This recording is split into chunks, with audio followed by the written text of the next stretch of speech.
Tea with Publyssity is presented by my favorite tequila hard seltzer, Mamitas. Mamitas is a hard seltzer made with real tequila, and it comes in 4 delicious flavors: mango, pineapple, Paloma, and lime. I'm so happy that I've turned the tea tribe into Mamitas drinkers because, let's face it, it is the best tequila hard seltzer out there. You could drink it all summer long. In fact, it's the seltzer of the summer. So get Mamitas tequila seltzer in a variety pack. Find it at drinkmamitas.com or order off GoPuff. A lot of you have been asking me where to get it. So if you are confused, like I said, GoPuff or drinkmamitas.com. And they have summer merch out for sale at drinkmamitas.com.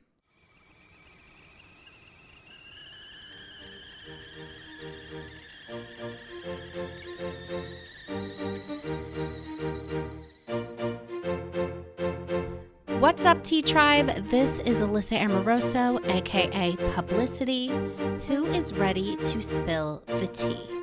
Because this is Tea with Publyssity.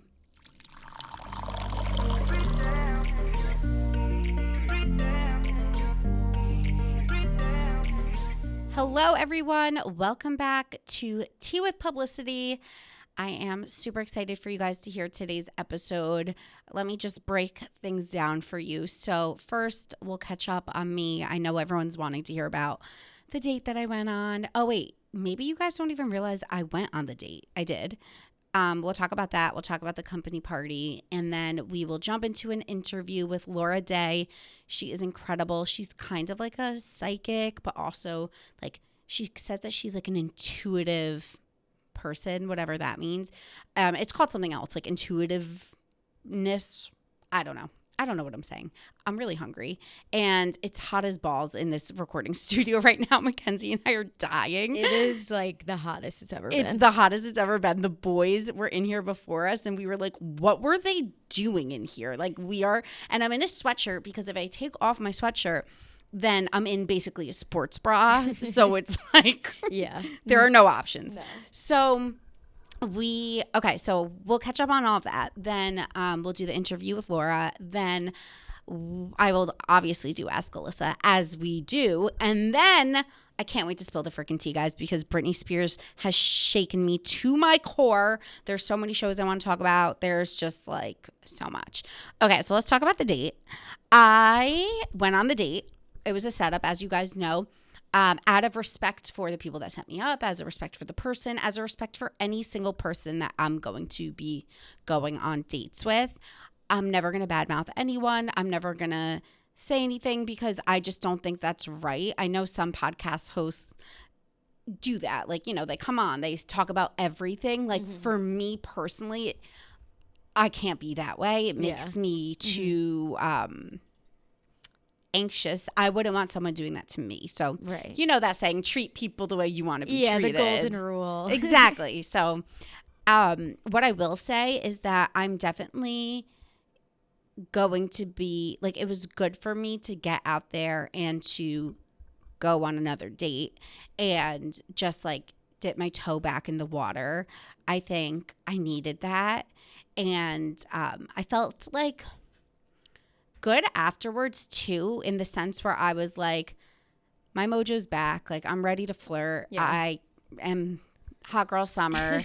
And then I got stopped. If you guys follow me on Instagram, you know the story, but let me explain it in a little bit more detail on the podcast. So I was walking the day of the date. You know, when you're just putting like vibes out there, things kind of come to you. Yeah, yep. So I was putting these vibes out there, I guess. And I'm walking home from work, and this guy stops me on the street, and he's like, "Excuse me, ma'am." Like, I don't think he said ma'am, but he was like, "Excuse me." And I first thought in New York is like, okay, what are you trying to sell me? Yeah. So I'm like, maybe he needs directions. So I'm like, yeah. Like, yeah, do you need something? He's like, oh, I just, I wanted to know, where do you get your hair dyed? And I was like, it's this place, like Bumble and Bumble. He's like, oh, because, I tried to dye mine last year, and it was, it came too light, but I like the shade of yours. Yeah. So I was like, I'm looking at him, and like, I think for context, I should explain, like, he was an Asian male, so his hair was black and short. Okay. Yeah. So I feel like that helps understand why I was confused. The confusion, because his hair is short and black. It's not like some hipster with long wavy hair who looks like he gets his hair dyed. Done, yeah. So that's was really throwing me off. But also, I'm like, who am I to judge? Maybe this guy wants to grow out his hair and dye it. Yeah. So I'm giving him advice. I'm like, oh, well, if it burnt off, whatever, you should go to my girl. Like, she could help you, blah, blah, blah. I'm talking his ear off, helping him. He's asking me detailed questions about my hair. And then what did he say? Oh, he was like, how much did it cost? Yeah. So I was like, I was like, well, to be completely honest, I have partnered with them, so I'm not really sure the amount of money. And he goes, oh, so are you like on TikTok? And I was like, I guess you could kind of say that. Yeah. Like, sure, that's one of the things I do. Right. And he's like, well, can I get your autograph? And I'm like, you don't even know who I am. Like, it's not even like he stopped me because I'm like, yeah, he thinks you're like Addison Rae. Or yeah, like he has no idea who I am. So Yeah. I was so confused. So I go, my knee-jerk reaction, because no one's ever asked me that before, I go, what would I sign? Yeah, right? Yeah, like your arm? I was like, yeah, I'm thinking, like, do you want me to sign your butt? Like, Yeah. I don't understand. Right.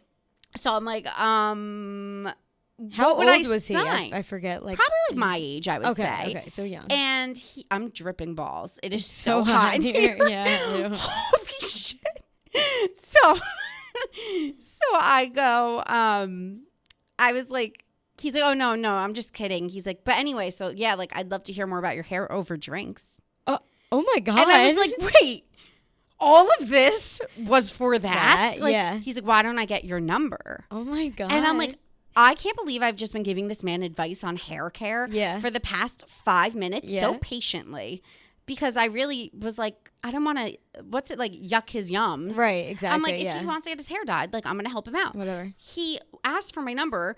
So I was like, oh, I'm sorry. Like, I have a boyfriend. Oh, yeah. And everyone's like, you should have given him a chance. The thing was, like, the conversation was so awkward that, like, I can't even imagine having a conversation like with that him, yeah. on a date. Exactly. So I basically was like, sorry, I have a boyfriend. And he goes, well, is he better looking than me? What? And I go, you're in a mask. Like, I honestly, right, I don't know. Good excuse. I was like, I'm not sure. I'm like, but thank you. And like, I start walking away. Right. As one And, does like, in New York City. As it was weird, I was kind of like, yeah, man, just stop me on the street. My mojo's back. Yeah. That's so You know what I yeah, mean? I would love that. Love it, because even though you're not into it, you're like, what? Also, I get it's like flattering, yeah. Like, just stop someone. Like, no one's just Yeah. doing that these days. True, I know. And again, like where you said, like, if it was some hipster guy with long hair asking about your hair, that would make sense. But he almost like should have had a better strategy to ask about something different. So thrown off Yeah. why he was asking, but I was Yeah. like, he had so many questions. Right, yeah. He was asking detailed questions about so my hair. funny. So I was like, all right, let's maybe that's his like move. Like maybe he just and then does at that one all the point I time. go to him, are you trying to sell me something? Oh my God. Yeah, I you thought never he was know. trying to sell me hair products. Yeah. I thought he was at any moment going to be like, well, did you know that this shampoo has no sulfates? And Yeah. blah, blah, blah. So I was like, what is going on? Also, so because I don't want to give too many date details on the podcast, this is what I'm going to be doing. I will tell you guys about all the dates I go on, but once I go on like 5, then I'll spill the tea on like all of them, so you can't piece together which stories from which date. Genius. So I'm going to tell you guys, because I'm not going to leave you hanging completely. I'm just not going to go on a date on a Monday and on Tuesday tell you about it. But on Tuesday of the next week, if I went on 2 dates that week, you'll hear about it. So I want you guys to know you still will hear. I want to continue sharing this part of my life with you. I just don't want to hurt anyone's feelings. Also, I have decided that I will spill the tea in the Facebook group, the Tea Tribe Facebook group. It is linked in my bio on Instagram, literally everywhere. So join the Facebook group. It is a safe space. I trust you guys there. No screenshots, none of that shit, guys. But I will spill the tea there on my dates immediately after they happen because it is our closed little community. It's not super public. So join that group. And like I said, I'm not going to leave you guys hanging. I'm going to be respectful. Yeah. Exactly. So anyway, guys, went on a date, got stopped on the street. We had our company party, which was so fun. Mackenzie and I were drinking together. I hardly remember, to be honest. I don't know. At that point, gone. But it was fun.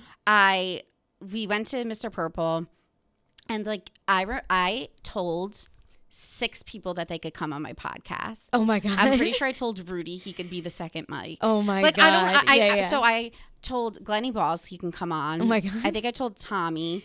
I told Vibs. I told Rudy he can come back for reoccurring segments. And then what else did I do? I just got drunk, talked to people for way too long. I talked to Nate for a while. and then we went to 310 Bowery. And I don't even know, like 30 of us walked in at once. Yeah, it was it was so funny because I just remember we were walked in, the line was so long and I was standing there for 2 seconds and then all of a sudden Kelly Keeks is like, all right, everyone get in. And I was like, this is what happened. And I'm like, I'm not important enough to like be in this group Kelly that's was getting up in. there and she was being polite. Yes. And I walked up next to her and I go, look, we're an entire company party. There's like 30 of us. Yeah, and right. he was like, okay. Yeah, literally. And then he kept being like, how many more? And I was kind of in the back. So I was like, in my head, I was like I'm not going to make it in. And Kelly Keeks is like grabbing everyone. She's like, all right, these are the last ones. Come on. And I'm inside like waving everyone like, come on in. Yeah. And then we walk in and the second you get in somewhere, of course I see a guy that I made out with once. Oh I'm my like, God. Amazing. Hey. Hi. I honestly feel like I was kind of rude to him because I was so drunk at that point that he like tried to like say something nice and I was like, yeah, no, talk to you later, bye. Yeah, bye. See you never. Blew past him because I was just so drunk and I didn't want to lose people in the crowd. Yeah. And then I remember just being at 310 Bowery being like, I'm going to leave because I can't drink anymore. Yeah. No. I Irish exited. Yes. No, I did too. Like, and it was so funny because I was talking to someone the next day, Natalie, one of the other producers here, and she was like, yeah, at one point someone just handed me a drink and I just didn't want it. And I felt bad. And I was like, literally the same thing happened to me. And she was like, but they bought me the drink. So I like felt awkward not being like I had to have it. Yeah. But it was just like one of the other people that we were with. She was like, I felt so bad. I just didn't want it. Fran bought me a drink and I was like, Venmo me. Yeah. She's like, it's fine. Yeah. I drank it though. And I didn't eat at the party because we were just like, there was just so much going on. There was so much going on. I didn't eat. I'm gluten free. It's like so annoying. Yeah. And I just didn't. And things, like I was really drunk. Like I'm okay. Like I remembered everything. But the whole next day I was out of commission. Yeah. It just like escalates it quicker when you're not eating anything.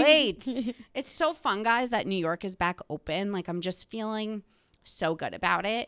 One other thing I had on my list before we hop into our interview that I want to talk about is talking about the company party and how I didn't eat. I have this weird like insecurity around dating as a gluten-free person. Oh. Which I think makes sense. Yeah, no, I think that makes sense for sure. And I was talking to my therapist about it a few sessions ago and she was like, you can't hide who you are and be like the quote unquote cool girl because then someone's going to like you because you're someone you're not. Yeah. You're better off just going into the date and being like, hey, by the way, I can't eat gluten. And then they'll just know from day one that you can't eat gluten. Yeah, exactly. So anyway, it's just something that like I've always been a little weird about because I don't like to be difficult. I like to be the easy. You don't want to be like even though it's not high maintenance. Like some people could take it that way when you're like, ooh, like I don't want that, but it's you literally can't have it, so you shouldn't feel that way. Yeah. But I like to be easy breezy, cool girl. Right. So I'm the girl that'd be like, yeah, let's split the calamari, and then like be sick to my stomach in the bathroom. Yeah, later on, and no one knows. So I've decided, just like going back into dating and stuff, like I'm just going to be who I am up front. So this is my little pep talk to you guys too. Like if you don't like beer and the guy takes you to a brewery, don't pretend to like beer. Yeah. Like just you have to be yourself without being high maintenance, without being bitchy. I think it's just important to go into dates completely being yourself and like let's break this like I need to be the cool girl mentality. Yeah. So let's hop into our interview with Laura Day. She's so freaking cool. I asked her, guys, if she believes in manifestation. You'll be shocked by her answer. I asked her if she believes in signs like 11:11 and all of that. Again, you'll be shocked by her answer. She was so cool that after the podcast, she didn't give me like a psychic reading, but after the podcast, when the cameras were off, she looked at me and she was like, you need to unleash your inner bitch a little bit. And I was Yeah, like, she did. I do. She's like, I feel like you need to let it out. And it is true because I try to be so nice to everyone, so happy all the time. And sometimes I just want to get on my phone and be like, F you. Yeah, F exactly. You, F you. Yeah. And she's not wrong. And she kind of gave me like a little bit of like a reading. She told me, the only thing she told me really was that she thinks that I'm going to work in many facets of entertainment, which doesn't surprise me because I host, I do TikTok. I already kind of do, but she doesn't know anything about me. She was just like, I see you working in many facets of the entertainment industry. And then she invited me and Mackenzie over to her house. She was literally so cool. And Like, I read online, Mackenzie, that she charges $25,000 a month per like whatever for her services. So if we get a free session out of this, like, oh my God, it's big. No, she was like so cool. Even like I was like, oh, I used to work in sports. She's like, oh my God, that's so awesome. I love that. Like my nephew works in sports. Happy, she genuinely like seemed like she cared about us. Yes. And like we just met she's her. that kind of person. Yeah. She said that. So basically she said she like picks up the energy in the room of the people that she's with and she like feels their whatever. So Mackenzie and I got this like really cool moment with her when we were done. And basically she was like, you need to come over and I want you to invite 10 friends under 35 and I'll invite 10 friends over 35 and we'll have like a meeting of the minds and we could all network. Yeah. And I texted her. Yeah. Wait, did I tell you? Oh yeah, she you texted sent me back? what she sent back, like the nicest thing. So sweet. She was like, "You're a heart on feet, and you have a will of steel." Yeah, like so intelligent. Too. Oh, I need to see with her because we were supposed to get together this week, and then it didn't happen. But anyway, guys, I was reading online after that she works with like the Deepak Chopra, Brad Pitt, Jennifer Aniston, like. She works with every single major celebrity. Yeah. Wow, that's crazy. I was like, and we were in the same, and you could just tell, sorry, I'm rambling. I'm just like, I'm hyping her up because I think she was maybe one of the most interesting people I've ever met in my entire life. Yeah, yeah. Like, I don't think I've ever seen someone's brain work that way. Mm-hmm. You could just tell sitting in the room with her that she's operating on like, as Chloe Chapman would say from Siesta Key, she's vibrating on a higher level. Like And she was very like rational. Like I feel like so sometimes rational. those people are so like off in the spiritual world. Yes. Like she was, but at the same time she was like literally rational about everything. Like very grounded. Yes, yeah. 100%. That's so true. Okay, so we're gonna get into that interview with her now.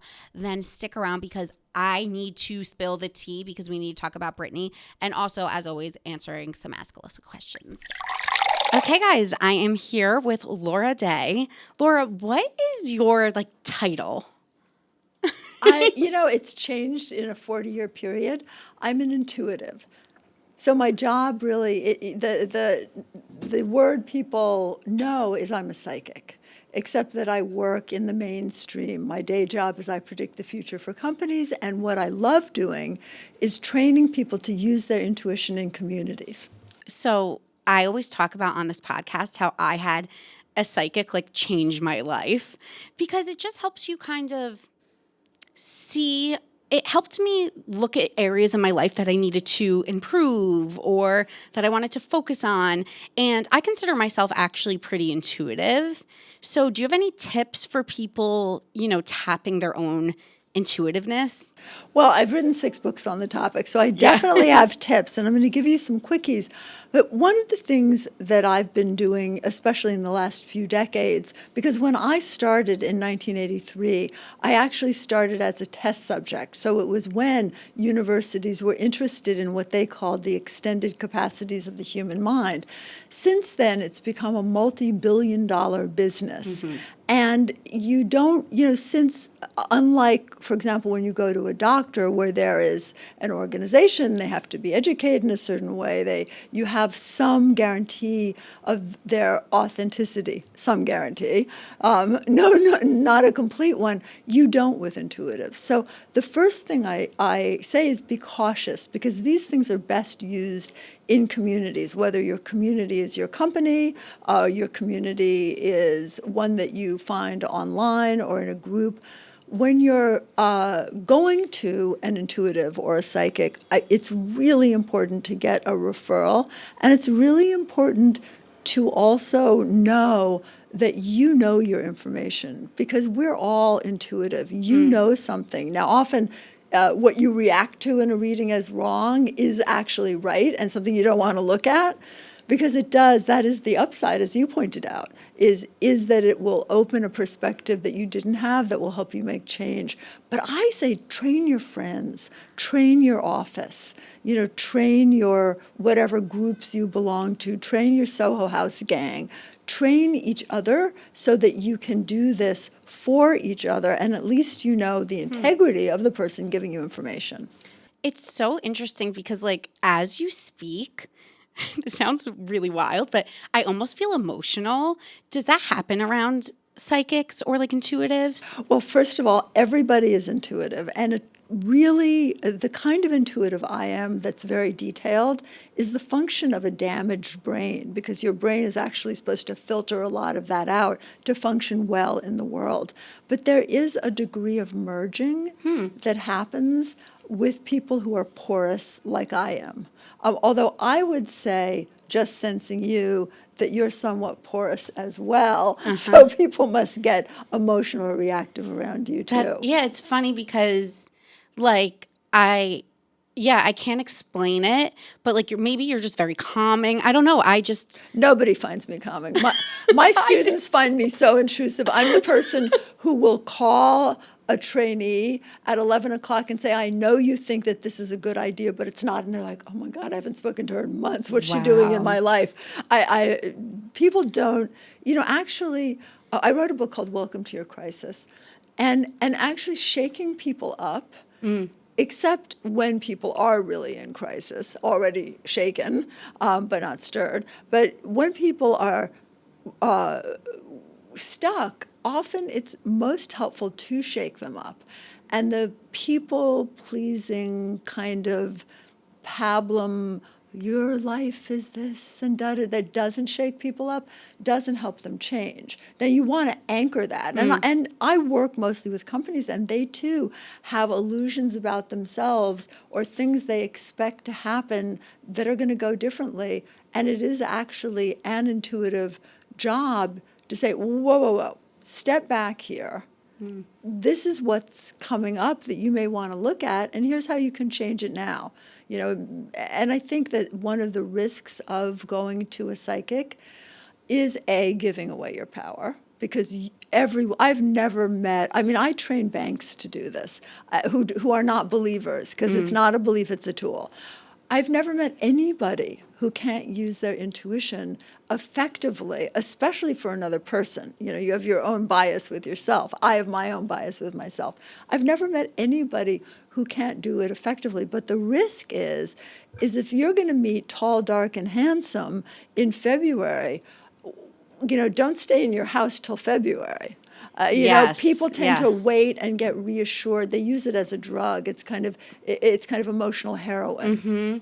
That's interesting, because the psychic intuitive person I went to didn't tell me that kind of stuff, which I was really appreciative of. It wasn't like, oh, you're going to marry someone with the name Jay on this date. It was more just like, he was like, I'm sensing you have a lot of anxiety. And I was like, no, I got defensive. I'm like, no, I don't. And then, after, when I take a look at myself, I'm like, wow, I'm very anxious. So it helped me kind of more so like navigate things in my life that I maybe wasn't confronting, versus I feel like, if someone told me, oh, you're going to meet someone in February, then it would be too top of mind for me, and I'd be too... But there's also a mix. I do train my students to give details, because the only difference between psychic and psychotic is that your information is right. Otherwise, you're just hearing and seeing things. So I do train my students to both give detail, so the reading can be proven or disproven, so it's evidence-based, but also to give process, so the person can then talk about it with their friends, work through it in their dreams, go to their therapist. I think the other danger, and you bring this up, of psychics is that you don't want an unskilled doctor or an unskilled therapist or an unskilled financial advisor, which is why I work with therapists on how to be more intuitive therapists, for example, or I'll work with fund managers on how to invest better. But it's you really want to make sure that you're using things for their proper uses. And a way, you asked a great question, which is how do people do it for themselves? Because I'm really big on that. You know, it is always helpful to have someone come from outside and say, "Ooh, this is coming up and you're not seeing it. Here's how to prepare now," and change it. Because, of course, we are masters of our own reality to some degree. But doing it yourself is great. So I'd love to give kind of a 1, 2, 3, because if everyone did this, life would go so much more smoothly. I'm ready to hear the answers. So you're getting really detailed information all the time about the gazillion questions you've had over a lifetime, as well as everybody else's thoughts and ideas, because telepathy has been very well researched for 60 years. So you're just, you know, your internal self is and I mean all of ours, is a mess of impressions, questions, knowledge. The first thing to do is, what do you want information about? What do you want to map to? What do you want to resolve? What do you want to create? So in intuitive speak, we call set your target, so that then that target begins to extract the information you need, as opposed to just the mess that is all of us, where we can't find anything. And of course, you know, we underestimate how busy our lives are. So in a process I call the circle, and I do this once again with individuals and companies, what is your goal? And that goal evolves as experience evolves it, but what's your starting goal? What you'll notice is that in simply setting a goal, all of a sudden, over the days and weeks and in your dreams, you become aware of different things, and then you make new choices about them. Then, once you set the goal, and this is so hard for people, don't imagine it happening. Don't creatively visualize. You can only visualize what you know. You know, you can only use imagination for what you've been exposed to. That limits you. So I'm sorry that I keep hitting this. No, it's okay. This mic. There's the intuitive process is to set a target. So what's your goal or a question? And then to allow yourself to simply notice what you notice. So instead of creating it or thinking it, you notice, oh, I'm feeling here. Oh, my attention went there. I thought of this person. I went to this memory. I'm noticing this board here. And document it. Because once again, the mind is such a messy place that as you walk through your day, once you have a goal, if you notice what comes out, who comes out, what comes up from left field, so not in your normal course, then if you document it, what you'll notice is over the days and weeks, you end up having a map. Those are just the first 2 of 9 elements of using your intuition, but even those 2 will make a dramatic change. And I think we get caught up in our reactivity, and we forget, what's our goal? Is your goal really to be the smartest person in the room? Or is your goal to have a good time? Or is your goal to find new friends? Or is your goal to be of service to someone? You know, really knowing what your targets are help you achieve them effectively and cleanly. And believe me, we all get distracted from those targets, and that's reactivity and life.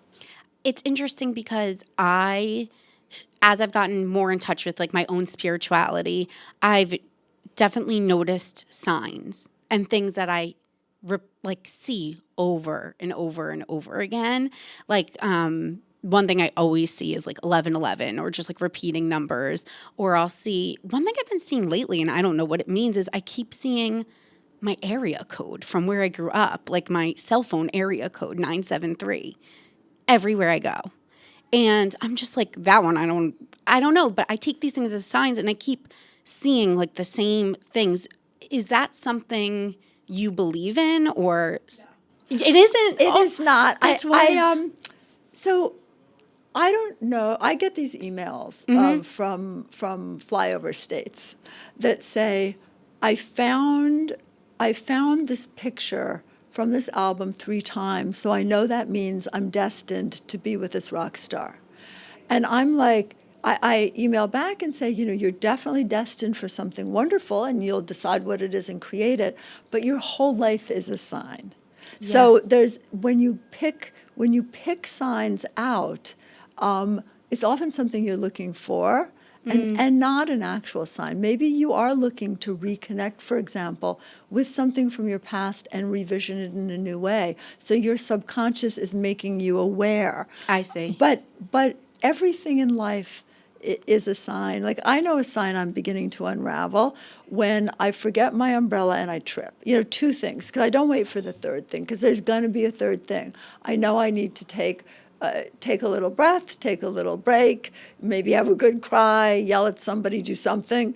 But it's not, it's an indicator, not a sign. Also, intuition, I think that if you believe in spirituality as it's sold to us, we believe we're all one. And if we're all one, then trying to be more spiritual is regressive. The really hard work is being a human being. And intuition is not spirituality. Intuition is an ability your brain has to connect through telepathy, which is, mind-to-mind communication, through precognition, being able to tell the future, from remote viewing, which has been extensively studied by the military, being able to literally see or even be in a remote location, to, in a sense, leave your body with your senses. All of these mediumship, which is your ability to be someone or something else, it shows us that we are interconnected, always. The hard job is actually, how do we use these skills to make better lives, to make stronger communities, to reach our dreams? I think a truly spiritual human being is someone who has reached their goals. Not maybe at 25. You should still, if you've reached your goal at 25, I feel very sorry for you. But who sets a target, who meets roadblocks, who engages their intuition to resolve them as cleanly as possible and move as quickly as possible, and who has the necessary elements of life. And we all walk into walls. The greatest psychic, the greatest spiritual master in the world still walks into their own walls, because I think we as humans are here to evolve spirit. Spirit is unchanging unless we evolve it. We do the hard work. That's so true. And I say that to my friends sometimes, because we'll have open conversations about like our mental health or how we're feeling. And I'm like, sometimes it's like, why is it so hard to just like wake up happy? Like, it's hard to be a human. Like, you go through ups and downs. And like, I woke up this morning being like, oh, I'm having the best Monday ever. Like, I really felt that way. 10 minutes before we started, I just got a nasty message in my inbox, and it completely threw off my energy, because I'm like, oh, like, and this is happening in your psychic inbox all the time, because telepathy, the first conclusively convincing research on telepathy was done at Mamitas Medical Center 60 years ago. So a couple of your lifetimes. I don't even know if I was alive then. There is so much convincing scientific research now, conclusive research on the fact that everybody is porous. So you may have also, even without that email, that someone is being toxic to you, even from afar, affects you. And there are ways, mindfulness is, and I don't mean meditation, because if you do everything you're supposed to do for 20 minutes in a day, exercise, meditate, blah, blah, blah, you don't have a day. I mean, I would have to give up personal hygiene, which already is a little, So, but we are porous. So mindfulness is good right in this moment. And let's do this. Everybody listening, also do this. Where are you in this moment in space-time? Like, don't be meditative. Don't go. Being meditative in itself is, in a sense, going somewhere else. Just being you. How do your feet feel? Are you hungry? How does it feel to sit here together? How do the sounds of our voices hearing? Where is your attention? Bring it into this point in time, space, into this moment. And then when the more full you are of you, the less pathogens can get in. Because someone writing a nasty email, that's a pathogen. And use everything for your own good. I mean, because things will go wrong. And I mean, I have over the last more than 40 years of my practice worked with the top so-called spiritual leaders. And by the way, being a good teacher or a good leader doesn't always mean that you have it together as a person, but even the most together, the people I would bow to walk into their own walls, because that is how we grow. Unfortunately, I really want to come up with a better system. And that's the human condition. And when we are able to be a little more forgiving with ourselves and as heads of companies and as family members, when we can be a little bit more forgiving of ourselves, we're also able to extend that to others. And in doing so, we make everything and everyone more useful. That's interesting. I go through this like struggle between, because I do a lot of self work, like all day, every day. Like I'm just always trying to better myself, working with a therapist, just like checking in with myself, trying to control my anxiety, doing all of these things. And I have moments where, like, for example, like I woke up today, I'm like, I'm going to have a positive mindset. Like, I'm going to tackle this week. And then I'll get something negative and I'll be like, oh. But then I try to remind myself, like, for example, today, she might hear it here, but like I have a friend, her birthday's coming up. She hasn't really been able to spend like a lot of money on herself recently. So I went out and I bought her something that I know will make her happy, because I'm like, what is confidence to me? Confidence to me is like helping people and doing things for other people. And, I'll try to do things to like make myself feel good. But I feel like I'm always in this constant like up and down of like good, bad, because I'm like my own hardest critic. But also it's a life of self-reflection. As someone who presents others, you are a teacher.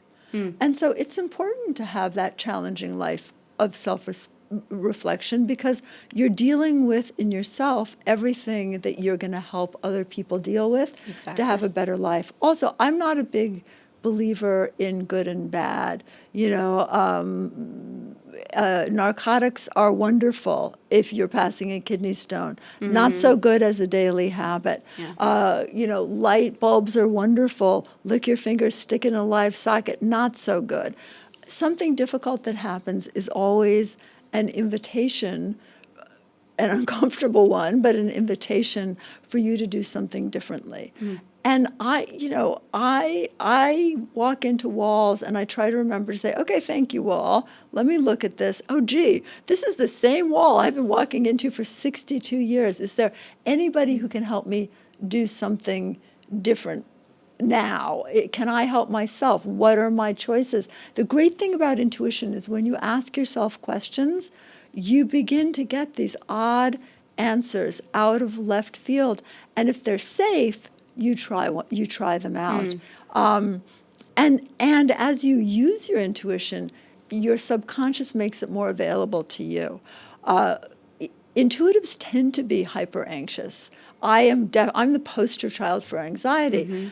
The cure, though, for anxiety is not self-reflection. The cure for anxiety is to be engaged in things that have a beginning, a middle, and an end, and to be in the moment, because anxiety is usually past trauma interpreting a future that you can change. Yeah, it's like like you said before about being mindful. I feel like when I'm going through anxiety, I'm there, but my head is here. Do you know what I mean? Because I'm not mindful. And you're not powerful when you're not present. The fact of the matter is, we all have. I have never met anybody without a disgusting underbelly. That's what we're here to work on and to share. I've had horrible things at times written about me, and people have said, oh, I can bury that for you. And I'm like, I'm a teacher. My job is to not bury anything. My messes should be common knowledge. Also because I want help with them. We tend to be so secretive about two things: what we have and what we need. And I think if we're more open about those things in an honest way, we'll get what we need. Because the number one indicator of longevity is purpose. My therapist said that to me last week, actually, about being a teacher. She was like, there's a vulnerability in exposing yourself to people and teaching them, because, like I said, sometimes you're I'm open or I'm this and I'm that. And when you're open and vulnerable, there could be a lot of criticism. But then there's also an aspect where I have to kind of reframe it and be like, but people are learning from me. So right, and you also have, there's a midpoint. I mean, I think that it's even harder, and I see a lot of this in the self-help guru field. There's a lot of, I have to be perfect in order to teach. I'm very honest about my messes, and they're very public because it's my struggles that have refined me in order to help. And it's such a burden, all of these gurus who think they need to appear perfect to a public. Someone who tries to do that is someone who's trying to take your power away. And I always say the number one yardstick, people say, how do you know someone's a good psychic or a good therapist or even a good friend or a good CEO? How do you know? And you know because you walk away feeling empowered. You don't walk away thinking, oh my God, they have so much wisdom. You walk away saying, wow, I'm it.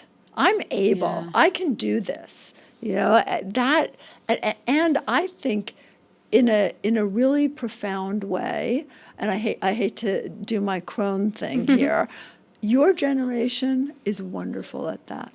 Your generation is really good at saying, okay, here's my challenge. Here's what I've learned. I hope it helps. I'm not perfect. I hope it helps. I agree, because social media, obviously such a double-edged sword. Like, some of it's so great, some of it's so not great. But the people that I've seen on social media put themselves out there and say, hey, like you said, I'm not perfect.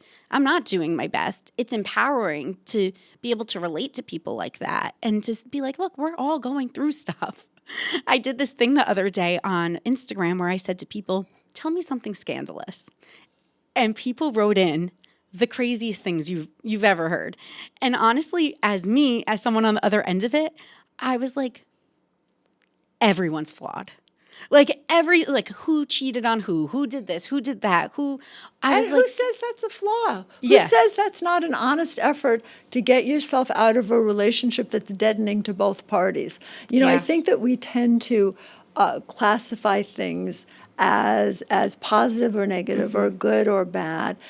Now, I think that there are certain things that if you do, once again, believe in any kind of unified field or spirituality are bad.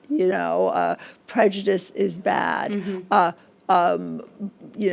Greed is bad. Poverty is bad. All of these things are bad because they disrespect also the person doing them, if we're one field.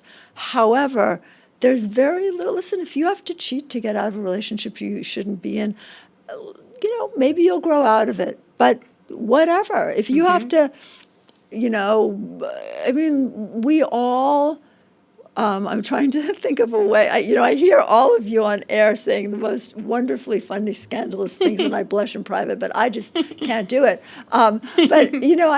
We all sell pieces of ourselves. We all do. We have to. We all, life isn't, I can be pure in a pure world. Yep. It's okay. I have to kiss this ass.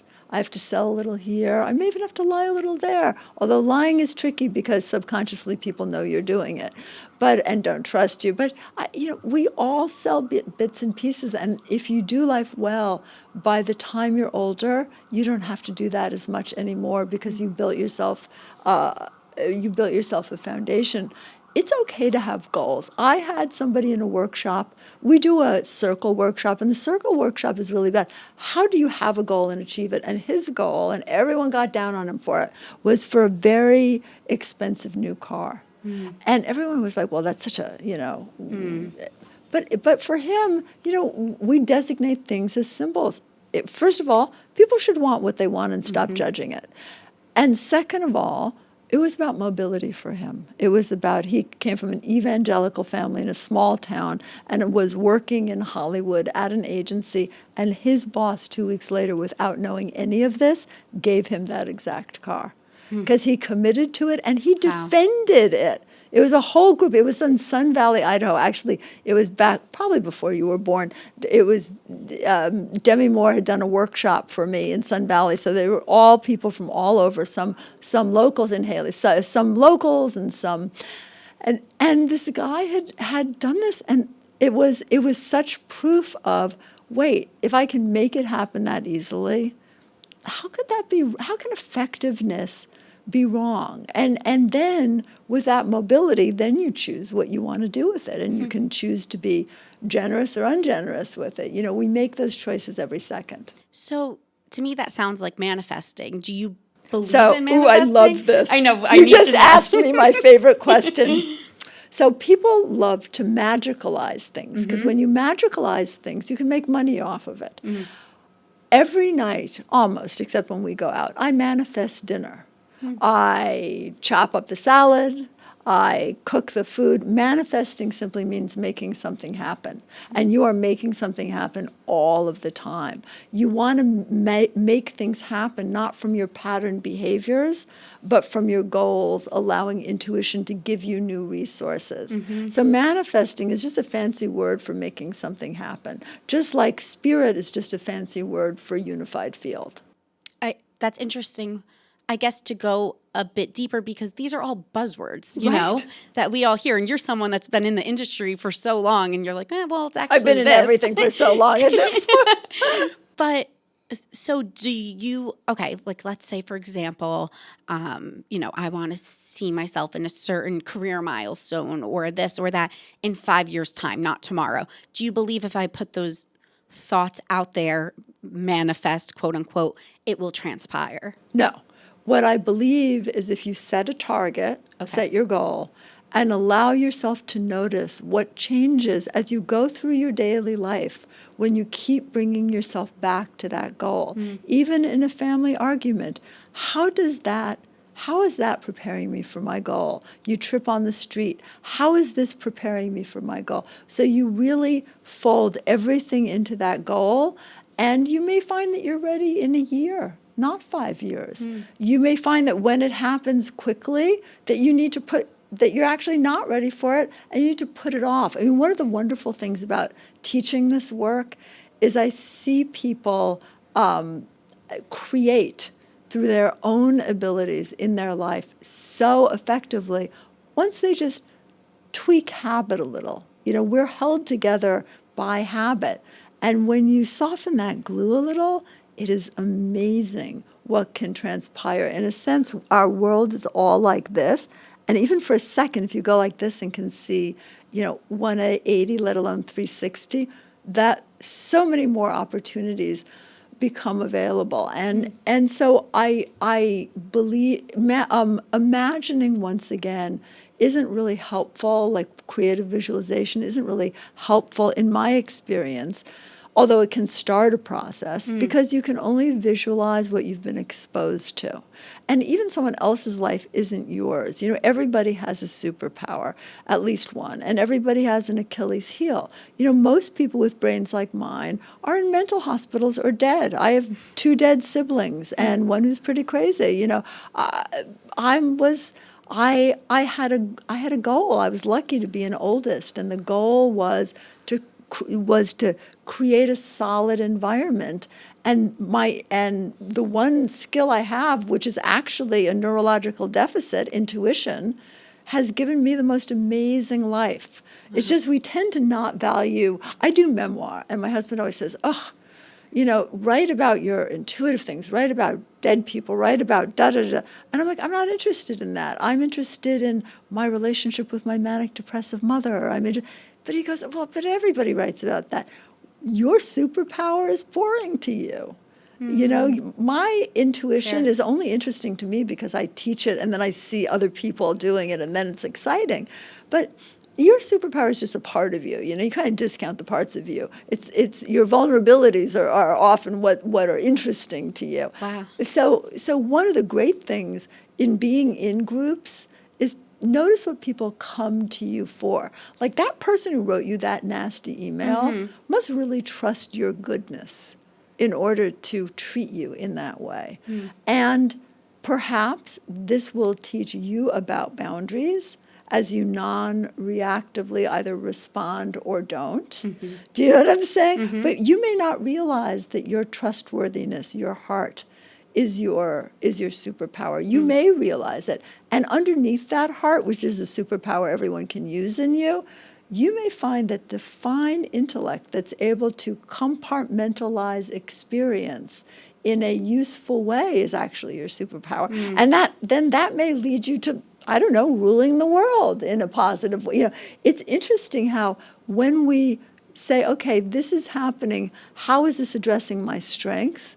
How that continually expands who it is, where your strength is, and then you can use your strength to protect the vulnerabilities. We don't always have to. There's so much I'm not good at that I'm just never boundaries. Terrible. My students always say, "Let's talk boundaries." I have therapists on to do that because I'm terrible at boundaries. Don't even bother. Thank God I have a husband with good boundaries who models it for me and pulls me in. No, we cannot take every street person home. No, not every puppy and kitten. No. Reel it in. Wow. So it. Sorry, it's a process of learning. So I think two things pop to my mind. You speak of superpower, and I'm trying to think, what are mine? How do people identify what their superpowers are? Do you think it just comes out over time? It's something you're aware of, or do you think people aren't even aware sometimes? Well, most of the time people aren't aware. I mean, I was just a weird kid who said inappropriate things I wasn't supposed to know. And, many people didn't want to sit with for lunch in the third grade until I became a test subject. I found my people with a group of people who were interested in what brains like mine could do. And then all of a sudden, I was hot stuff, in every area of my life. Yeah. All of a sudden, my love life, my professional life, my financial life, because I found my crew. Who were science nerds, by the way. They were not the spiritual, masters. They were people who really wanted to see, okay, how accurate is prediction? How effective is telepathy? I mean, this is 1982, mind you. This is a long time ago. Can we know what's wrong in a human body just using?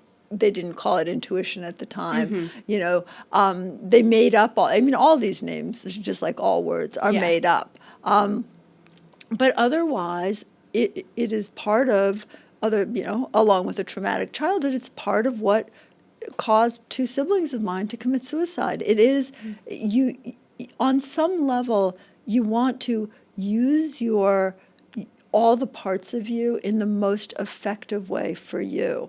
Just like they say on a plane, put your own mask on first. No one is entitled to your you-ness. And it is your job, and mothering, I'll tell you, really teaches this because it's so easy to do for your child. It's your job to take care of you first. And I think that we're taught, there's a lot of... Like many people my age, I get most of my information from Facebook, and there's so much criticism of everything and everybody. And I'll say something. One of my students will say, "You're going to get in trouble for that." I'm like, I'm 62. I've been in and out of trouble so much, But I've worked for the same companies for 30 years. I think I'm unlikely to be fired. Hidden, maybe, which I'm used to as a psychic. Fired, I don't think so. But I think that it is so important. Sure, we have to protect ourselves, but it's so important to say, is this serving me? Because I can't carry you if I can't get up. Yeah, that's really powerful. My last question for you. I'm curious. When you meet and encounter people, like even sitting in the room with the two of us, do you feel other people's emotions, spirits? Like, what is that feeling like for you? Well, I don't, unlike my students who have done the really good work, even the young ones who are, 25 or 26, the really good work of forming a healthy ego structure. I didn't. I was an intuitive first. I was a psychic first. So when I'm in a room, I tend to become the person I'm speaking to. And then I often have a combative stance in order to separate out so I can actually have a conversation. So I become the person. And of course, I have an old-fashioned journalism stance where I will never do a reading to buy an interview. However, I always tumble into reading someone after because I've been in them. And I'll tell you something, I have been in some people who I think are scary, to the general public, murderers. Murderers are the worst. Well, not the worst, but when you're in them, you completely get them, and you really understand how important environment is, how important reframing things is. I mean, when something bad happened to you, you say, wow, okay, I'm equipped for this. This person clearly knows that. I'm back to that email, which just pisses me off so much, frankly, because that's really not okay. And this is positive. Part of positive are the crunchy bits. Because I am an alchemist. Human beings are alchemists. You are an alchemist. You can turn it around, and we're all presented with difficult things. And I am not talking about positive thinking, because one of my favorite phrases is positive thinking is dangerous, because if you are headed into an obstacle, you will walk right into it unless you do something different. Negative thinking means all you see is the obstacle. Empowered realistic thinking. I'm not there yet, or yes, this is difficult, and I'm going to find the tools to back to our target or goal, to get to my target or goal. Maybe not, it's not quite as easy as I thought, but I am going to put one foot in front of the other, and there is no guarantee. People always say, oh, I feel like I don't believe in myself. You don't have to believe in yourself. Just keep putting one foot in front of the other and do it.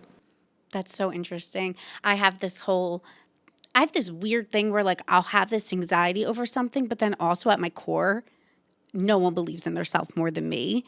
But it's weird because it's like this balance of, and I've always said I'm like a realist.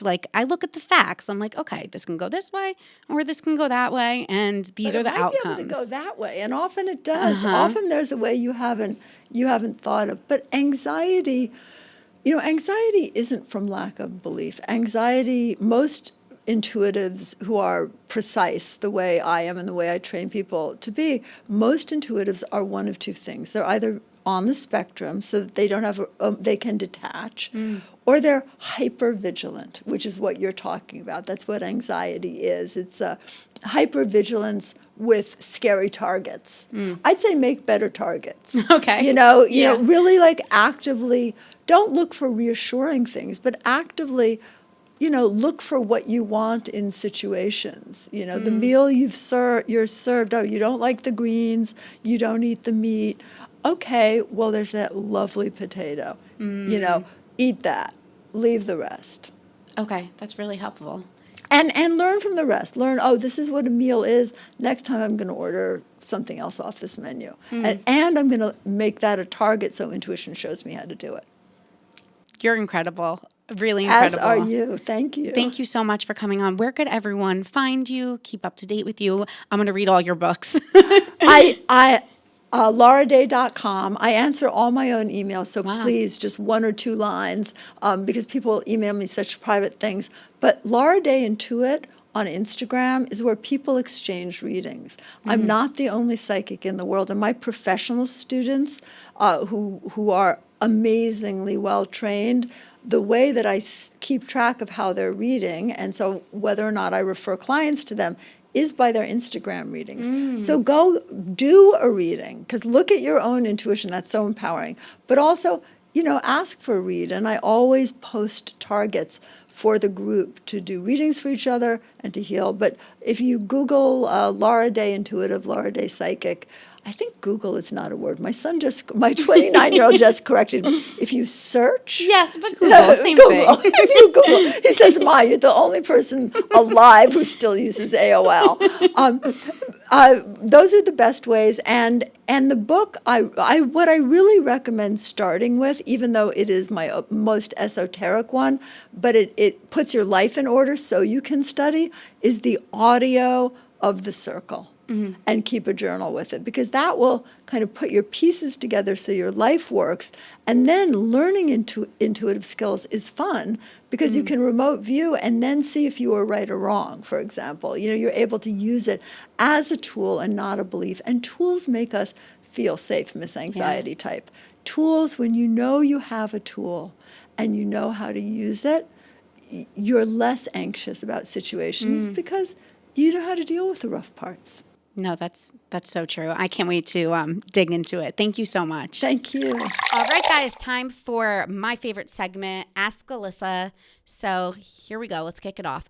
New follower here. I just graduated college and I've landed my dream job in New York City in the fashion industry, and I couldn't be any more proud of myself. Although this is a huge accomplishment at 22, it's extremely hard to celebrate when I'm stuck living in my childhood home, which was the same place that inflicted my childhood trauma. I want to move out simply because I have outgrown this place and I am ready to flourish. I'm ready to move on and live my life, but my mom is taking that extremely personal, which has caused many fights.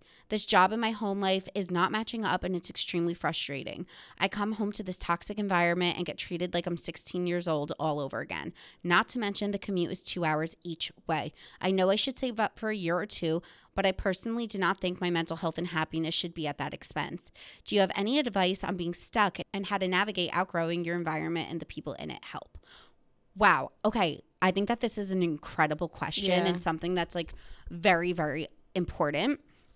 So let me just start off by saying that I'm sorry that you're living in an environment that is triggering or traumatizing. Throughout my experience in therapy, I've learned that 99, if not all of our trauma stems from childhood. Things that have happened to us that might not even feel that traumatic at the time, but they like trigger us as adults. It happens to me all the time. Most of my insecurities are because of things that happened in my childhood. So first of all, I see you. I hear you. I agree that in a perfect world, you would save up and then move out. But this sounds like it's not healthy for you to be home. So I definitely would move out. I also, something I've learned is that once you're 18, like although our parents, if they're hands-on parents, still have a place in your life, they've done their job. They've raised you, and now you're your own adult and you're allowed to flourish and grow. You're not meant to, still be being helicopter parented, which like sometimes I'm really still so dependent on my parents as a 30-year-old. And I have to remind myself like, no, like I'm an adult and I could make decisions and I could know what's best for myself. So I think you need to separate yourself as an adult from your childhood. And I think moving out, although expensive, sounds like the best like option for your mental health. Yeah, I totally agree. I was like gonna say, because I got my job also during COVID, so it was very much just like it, not that I like her situation is very different, but I was with my parents too. But it was like hard because you're just like, it doesn't feel like it's happening because you're just like working from home still, and you can't really celebrate because you're just like, nah, whatever, I got the job, like I'm just at home, whatever.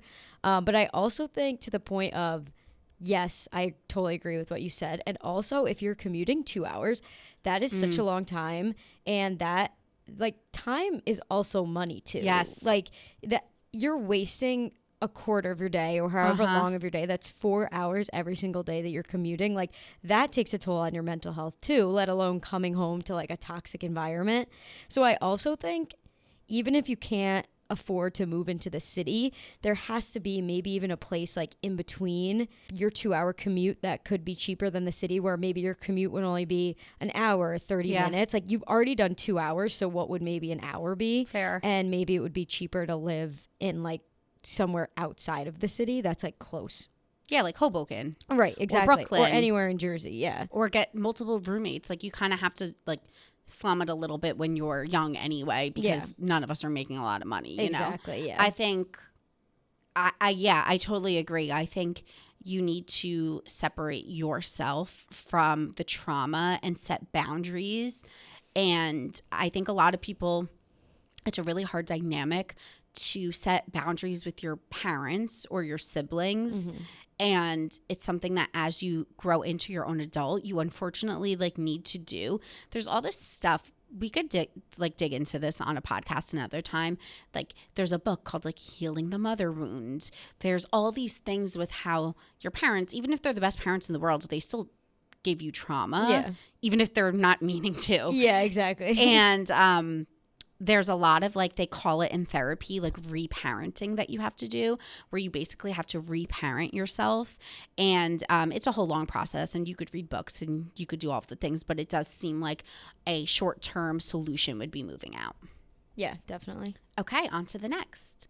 Hi, Alyssa. Absolutely loving the pod. You are just what Barstool needed. Thank you. That's very kind. My boyfriend and I have been dating for 1.5 years, and it's been amazing. I truly feel like I found the one. During a high-tension conversation, can't even call it a fight because we've truly never done that, he revealed that sometimes it feels like it's all about me. He doesn't have many friends or family in the area because he moved here for work during COVID, so always hanging out with my people. He also is the most thoughtful, sensitive, and emotionally intelligent man I've ever met, and he shows love with gift giving and acts of service. He's a hard act to follow in terms of showing my love back. His words have really stuck with me, so I'm wondering how I could take some of the attention off myself or make him feel like it's about him too. Any thoughts from you and Mackenzie are appreciated.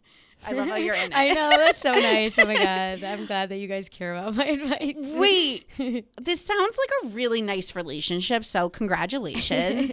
He sounds incredible, and even the words that you use, like love language and emotional intelligence, I could tell that you guys put a lot of emphasis into like self-help and care, and it sounds like you guys speak to each other kindly.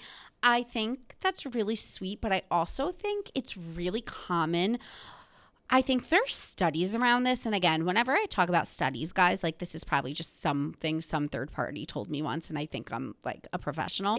So don't ever hold me to that. But I do think there's studies around the fact that men naturally have less friends than women because they kind of just follow the women's lead. Like they become friends with like the girls' friends' husbands. Yeah, there's like, I'm pretty sure there's a TikTok sound trend that's like, your dad doesn't have friends, your mom just has friends that he hangs, or your mom has friends and they have husbands too. That's exactly it. That is exactly so what I was. It's definitely a thing, I think. It's a thing, I think, with men because they're just not, they don't care to stay in touch as much, so they just kind of make friends with your friends. So I think it's valid he's feeling that way.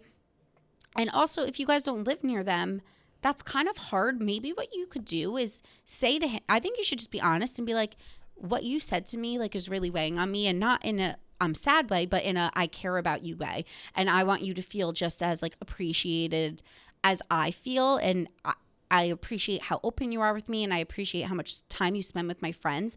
Is there something that you'd like to do? Whether it be, should we plan a trip with your friends? Yeah. Let's, get an Airbnb for a weekend and go hang out with your friends. Do you like fishing? Do you want me to do a hobby with you? Do you want to go to the driving range?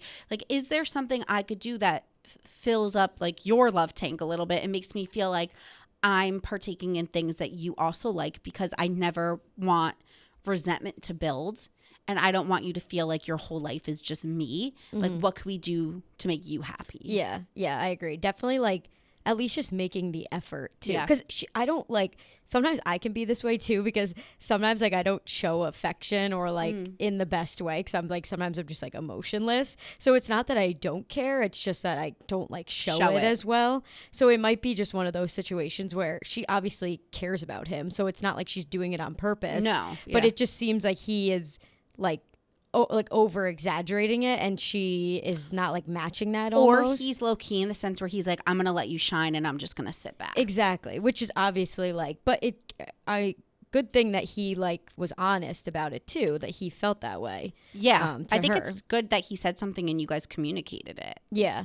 So I would definitely just recommend telling him you hear him, you've been thinking about what he said. Yeah. And I think that will even mean something to him to Yeah. show that you're still days later taking it to heart because you care about him so much. I think even just something like that. And also you mentioned that he's good at gift giving and whatever the other love languages, but what are his love languages?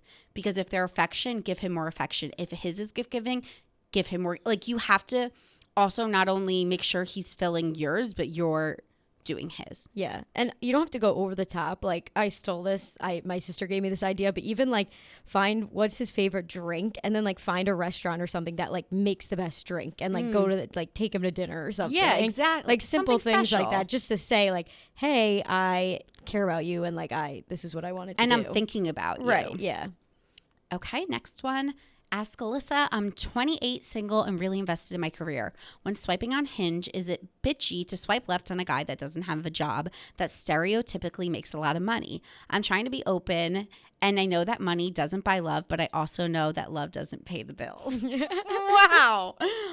Okay, I think a lot of girls don't admit that we all do this, right? Yeah. Yeah. 100%. Like, okay. at least it's always in like the back of your mind. It's in the back. Actually, I do know some friends that really don't care. Like, they've dated baristas, bartenders, like things that aren't stereotypically quote unquote bankers, hedge fund executives, athletes. You know what I mean? Yeah. That said, have I done this? Absolutely. Have I gotten better? Yes. And I'll tell you why. Because as you get older, they always joke, this is messed up too, but do you ever see a guy, like a guy with a gorgeous girl, great catch? Oh, yeah. And everyone's like, how did he get her? Yeah, I feel like that way too, especially in New York City. Well, you want to know why? Because as you get older, your list gets shorter. Yeah, exactly. And you don't care what they do, what they look like, if they're balding, if they're short, you just want a nice freaking person. Right, exactly. And like, my list has gone from this to this. Yeah. Are you nice? Do you have a good family? Do you care about family? Do you respect me? Do you treat me well? I'm at the point in my life where I'm like, I might be the breadwinner. Yeah. Right. Who cares? Honestly. Like, Who cares? and you know what? If I am, then I am. I still obviously, in a perfect world, like, I want to date someone that's successful because to me, I think, what's the word I'm looking for? I think that it is attractive to be a go-getter. So I personally am attracted to people that have, generally speaking, good jobs because I think being smart and being hardworking is really sexy. Like, that's like a trait that I like. But if that wasn't an attribute that I looked for and I just wanted like a funny guy, I'd date like a stand-up comic that's not making any money. That's I don't know. You know what I mean? Like, I think you have to just kind of like, as you grow, weigh out like, what is most important to you? Is it living a humble life with a man that you love and treats you well? Or is it being married to a rich guy like Tom Girardi that's going to get involved in bad business and then you wake up at 40 and your fortune's gone. Like, exactly. You know what I mean? Yeah. So I just think, for me personally, I would never compromise love and connection for money. And something that my mom always taught me growing up, because I would say growing up, my dad was successful. She said to me, I didn't marry dad for money. I married him for ambition. We both had ambitions to be successful and be good people. And we became ambitious together in our marriage. We didn't marry into it. You know what I mean? Yeah. Like, he was working towards it. Exactly. She saw his work started ethic. out. Yeah, no, 100%. Yeah, I just like, I'm like, if you're funny, you're good. Like, that's like my number one quality. So you don't care? No, I think it's always like in the back of people's minds. But I also, to me, like, I'd rather, not that I need to be like the breadwinner, but I'd rather like be stable in my own. That's how I feel. finances and stuff, and like not need to rely on someone. Not that this we're whoever not is, like, saying you're not. like you're gonna rely on that person, but that would just be how I feel. So it's not like obviously it's a perk, but it's not like it needs to be that I'm way. having a moral conflict because it is hard because you don't want to be that hypocrite. person. Yeah, because I'm being a hypocrite because I know myself and I'm gonna go on Hinge tonight and swipe right to a lot of dudes because of. But Yeah. I don't know. I feel like it's so easy to be superficial on dating apps because when I swipe left, it's because maybe it's your job, but maybe it's also the way you look. Maybe it's your height. Maybe that apps are superficial. yeah. Oh, People that I've like would talk to in person, I don't care as much. Yeah. But I think apps create a world in being superficial. Mm-hmm. So it's almost like you're not doing anything wrong because you're being targeted to do something wrong. yeah, and it's easy to just be like, oh, I don't like their job, left, right, or Yeah. whatever. You know what I mean? It's like it doesn't make you a bad person. No, and they'll never know about it if you swipe left on them. They'll just move on to the next one. And I think they do it to us. I think it's just human instinct. Oh, yeah, definitely. We make lists, and if you don't reach it, we're like, Yeah. Mm-hmm. see ya. Yeah. All right, guys, let's spill the tea. I'm ready. It is finally time to talk about my girl, Britney. I was distraught last week, to say the least. Like, I was crying. I was beside myself. I missed my subway stop. Oh, yeah. I was like whirlwind. I know that there's so much to dig into. I also catch some of my live reaction on a vlog that's coming out this week, so stay tuned for that. All in all, here's how I feel. I cannot freaking believe that every single thing everyone's been saying all along has been correct. I always actually genuinely in my heart did believe it. But I think what's so crazy about this entire movement is the fact that her fans started Free Britney. Mm-hmm. They started noticing that things were weird. They started reporting on it. They started digging up legal documents. Her fans are literally going to be her fans are literally going to be the ones to like exonerate her. Yeah. And if she didn't have such amazing supporters, none of this would have come to light in the way it did. Yeah, it's like crazy. So she really like should be indebted to the not actually, because I mean her life has been hard enough, but the fact that her followers did that, like, guys, if I ever got locked up, you better fucking come for me. Yeah. You better. If I'm ever in a conservatorship, I need the T tribe. Don't want to be in it. I need hashtag free publicity. Wow, and I need you guys out there because her supporters literally were right all along, which blows my mind. Yeah. To hear her in her own voice, lucid, making complete sense. Yes, she was mumbling, rambling a little bit, but because she had so much anger in her voice, because she said, I am scared that if I do not get all of this out here right now, I will never have another chance to speak on this. And when I hang up the phone with you guys, I'm going to be back to the same life that I've been locked inside. And Right. I wish I could stay on the phone with you because I need to get this out. Yeah. And she was like, I'm excited for the world to hear. She wanted people to hear.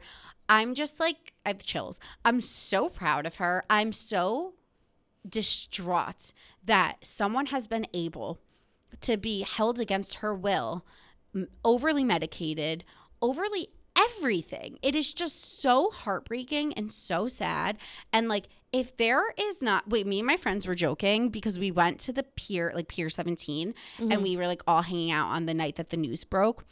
And I was joking that I was about to stand up and start a Free Britney chant because there were so many people around. Yeah. And I was like, if Britney doesn't get justice, we meet here 8 p.m. every night and we march until Britney justice is served. Oh my And like I was gosh. like joking, but like also not joking, guys. If this chick doesn't go right, we meet and we know. march I because know. I'm pissed. Like this woman by deserves her own family justice. or her own dad, and I wouldn't say her whole family. Yes. But yeah. She deserves to have children. She deserves to get married. She deserves to have control over her body.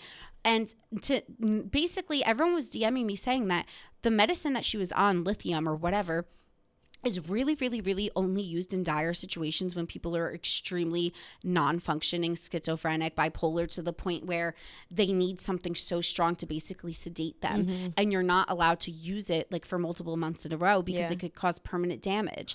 And she said, I was on this medicine. I felt like I was drunk. I wasn't myself. Yeah. No wonder she's slurring. Right, exactly. Oh my God, I hate her family. And she probably hasn't spoken in public except like on her Instagram story or on her whatever. But they're like holding a phone to her Yeah. when she's effed up, being like dance for probably us. to say the most important thing in her entire life. It actually makes me sick. Like, it's really unfair. She's a prisoner in her own home and in her own body. Yeah. And I am so livid over it. Her sister spoke out today. And a lot of people on the internet are like, oh, crocodile tears. We don't believe you. Blah, blah, blah.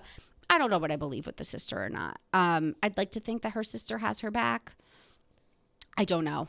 It's too much. Yeah. It's too freaking much. Yeah, I know. I watched that story today, and I like love Jamie Lynn Spears, so I like do believe her, but it's such, the conservatorship is such like a, I don't even know how to describe it, like touchy subject that I completely believe if she didn't have any like say in anything that Britney did, because it was so controlling that nobody else could do anything. I felt like Jamie was coming from a place of defensiveness because she probably felt very attacked from social media and the media in general. So instead of her coming out with this like heartfelt thing, she was almost talking from a place of like being Anger, attacked. yeah. So I think that's why it wasn't well perceived. Yeah. I think it wasn't as like delicate and like light as like the public would have liked. Yeah. But I don't think that necessarily invalidates what she was saying. No, yeah, for sure. You know? And then I want to wrap things up, but I just want to say that right now is my Super Bowl of television. Love Island UK starts this week. It will be on Hulu in a few weeks, but I watch it live. So obviously I like buy a VPN, set my address to a UK address, and now I'm watching Love Island. Amazing. Like fully watching. Can't wait to go home and watch the first episode. Love Island US is also starting. Too Hot to Handle is back. I binged the first 4 episodes. So did I. The Bachelor's on. It's like, this is my Super Bowl. So good. My favorite shows. One last thing I want to play for you guys before we go, because it just makes me so happy, and it is the Love Island theme song. All right, guys, I will see you next Tuesday.